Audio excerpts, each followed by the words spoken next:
You should have an interest-only mortgage. This is specifically for investors, not residential property owners. If you are buying a property for an investment purpose, you should have an interest-only mortgage. Before we can define interest-only, we've got to define capital repayments. When you get a mortgage from a bank, bear in mind, banks make their money from interest. That's where they derive their profit. So they're happy to lend you money because they will make their money back by charging you interest. So for banks to lend you £300,000 to buy an investment property, you owe them the £300,000 plus the interest that they're going to generate over a 25-year period. Let's say that's going to be about £400,000. So in theory, over a 25-year period, you will owe that bank around £700,000 because you're going to pay off the principal loan and you're going to need to pay off the interest. Interest only means you're going to borrow £300,000 from the bank, you're going to owe them £400,000, so you owe them £700,000. Yet with interest only, you're only servicing the interest, which means every single month for the next 25 years, you will be paying off the interest and not servicing or touching the principal loan. That's how you make a smart investment.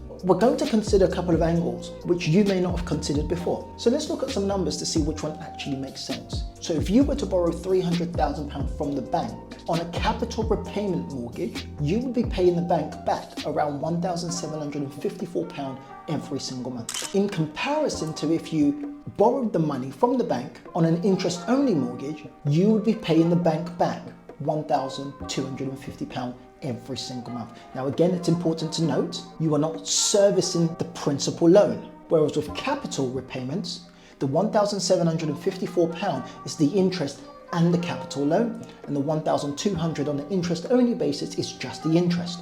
Now this is where it gets a little bit interesting. The vast majority of people that use interest only, they are able to save around £503 every single month. In my opinion, that is a game changer. Yes, in theory, depending on your risk appetite, it might make sense to pay down the entire mortgage over a 25-year period. But if we look at it specifically from these numbers right here, I want to change your perspective as to why this makes a lot more sense. But let's look at some more numbers.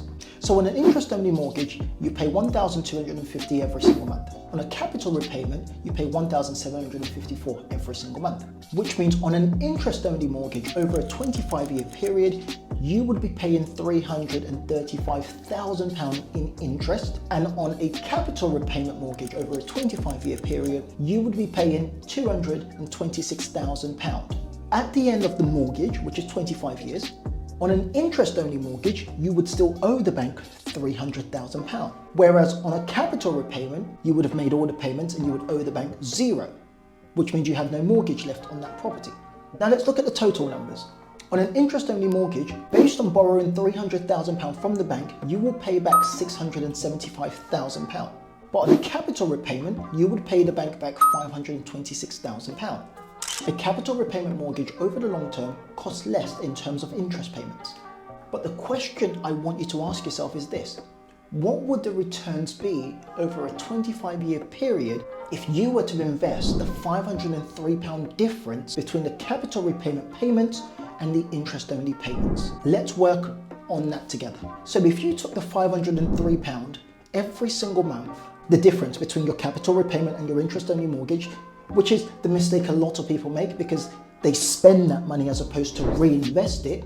If we took that £503 and we put it in the stock market, which a nominal return would be around 10%, which is historically the returns on the S&P 500, but also taking into consideration that we would have to reinvest the dividends. Based on investing £503 and a 10% return in the stock market, you would have £573,000. Now, if we want to be fair, let's take inflation into consideration. Cool, let's do inflation. Let's say it's a 7% return. Rather than the £573,000, let's talk about it at 7%. That's a return of £382,000, £504 invested in the stock market over a 25-year period. So in my opinion, an interest only wins hands down. Because one of the things that hasn't been taken into consideration is, yes, in an ideal world, if you had a capital repayment mortgage and you made the mortgage payments, that's fine.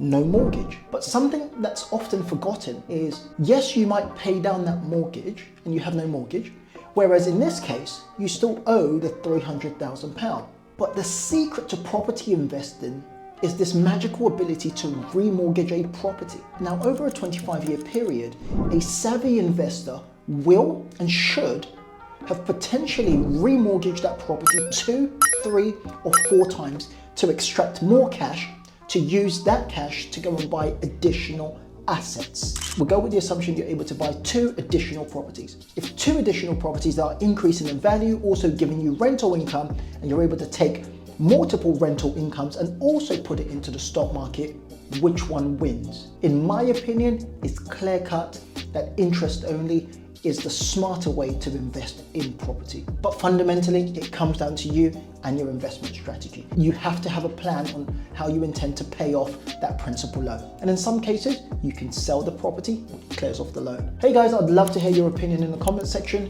What are your thoughts? Interest only or capital appreciation? I'll catch you soon.